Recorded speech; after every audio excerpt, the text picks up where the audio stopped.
Hello and welcome from Death Valley in the United States of America.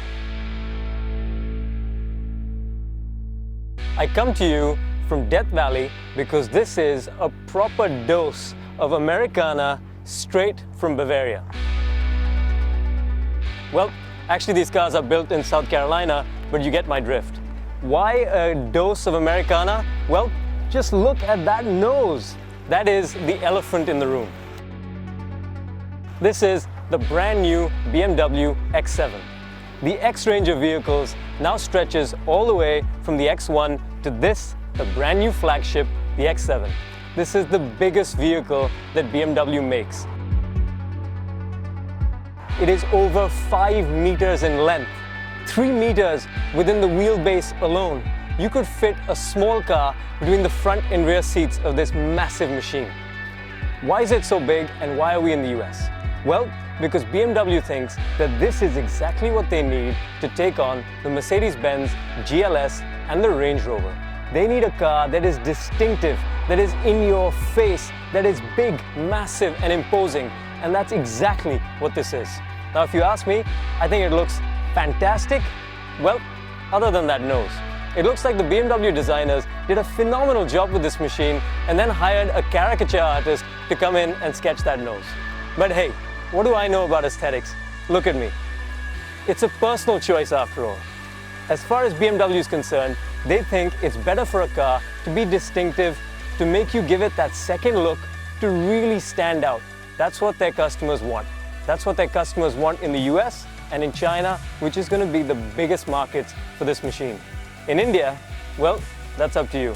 I'm here to find out if this huge, massive machine from BMW drives like a proper BMW from behind the wheel. So I'm going to get in and try my hand in this car around the mountains of Death Valley to see if it drives like a proper BMW.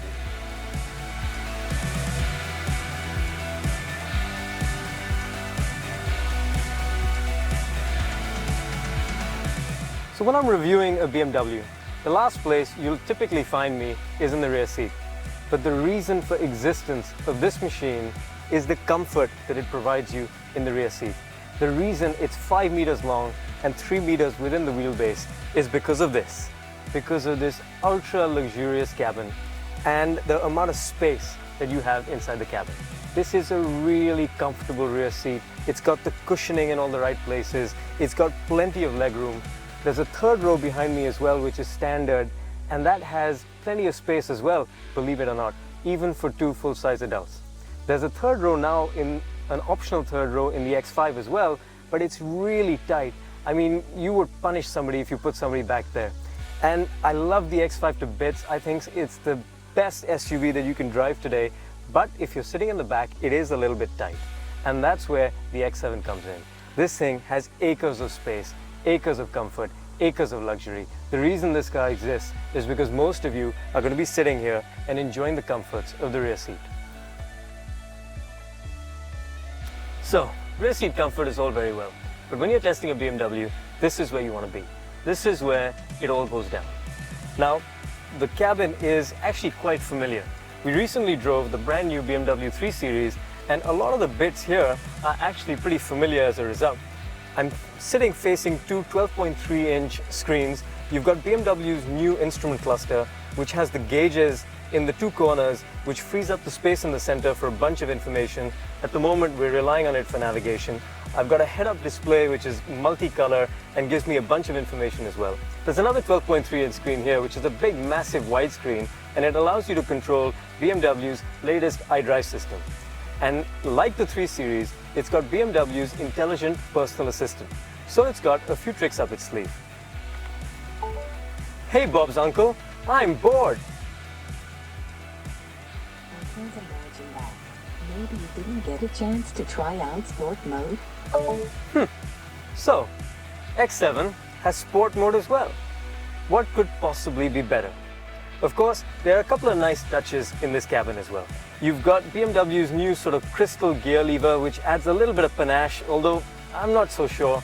The fit and finish is fantastic. You've got the new sort of cabin layout, which is very sleek, very horizontal, and the quality levels, as you would imagine, in a car like this, are fantastic. It's all about comfort. And this seat, like the rear seat, holds you in just the right places. This is the perfect car in which to cross continents, or in this case, to cross the Death Valley. So let's get going and see how she behaves on the move. I've got sport mode after all.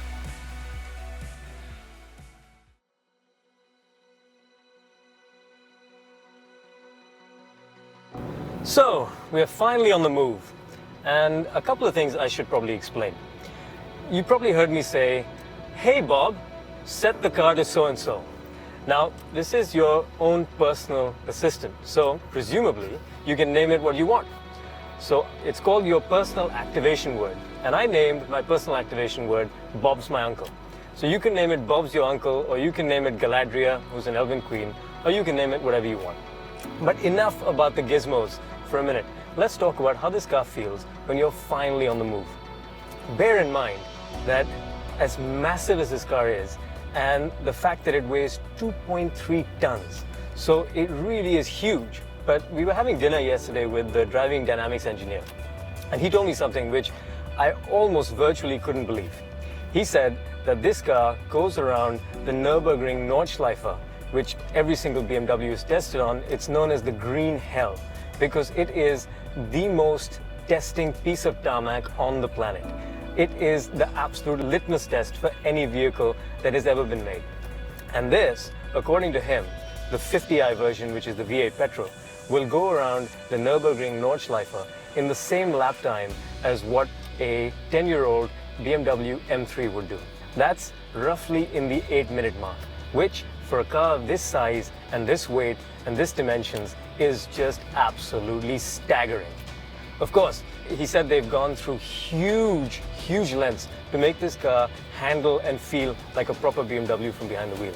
He was explaining to us that the steering rack is cradled in 4 springs of 4 different configurations. My uneducated, non-engineering brain could just about fathom what he was saying. Suffice to say that they've done a lot of work to make sure that this car feels light and lit and not heavy and lumbering from behind the wheel. What I can tell you from initial impressions is that it really does feel pretty good from behind the wheel. The 7 Series, BMW's erstwhile flagship, or their sedan flagship, is the sportiest luxury sedan that you can buy. It feels like a car that you can chuck around, and it's comfortable and luxurious at the same time.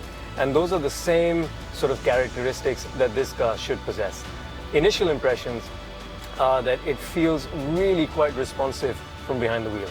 Now, these big, massive luxury SUVs are the perfect vehicles in which to cross continents. I've been fortunate enough to drive a Mercedes-Benz GL, now the GLS, around, well, across the US, as well as all the way through Central America. And what I can tell you is that there is no vehicle that is as comfortable, as capable, and as capable of carrying people and luggage and crew and stuff across continents as these big SUVs. So this car has to succeed on both fronts. It has to be able to carry people and luggage and be luxurious and comfortable, and it has to drive like a BMW. The beauty of a Range Rover or a GLS is that they can waft you from place to place. A Range Rover just has this seamless sort of fluidity, and that's something that BMW has to retain while keeping the driving dynamics intact, which is what you would expect from a BMW. Now that's tricky. This car has M differential at the back. It's got just huge, massive tires. The rears are 315, 35, 22s. I mean, that's a wider rear tire than a Porsche 911. The disadvantage of that is that because the tires are so big and because the tread blocks are so massive, it tends to sort of follow every crevice in the road. It tends to respond to all the changes in the road surface. And that's not necessarily what you want from a luxury SUV. It is what you want from a car that is responsive, but maybe not one in this segment. So there are trade-offs both ways. The cars that come to India, of course, won't have 22-inch wheels. They'll probably have the standard 20-inch wheels, as a result of which they'll probably ride a little bit better. But because this car is so big, it looks proportionate on 22-inch rims, and the 20s might look a little bit small. We'll get 3 models that will come to India.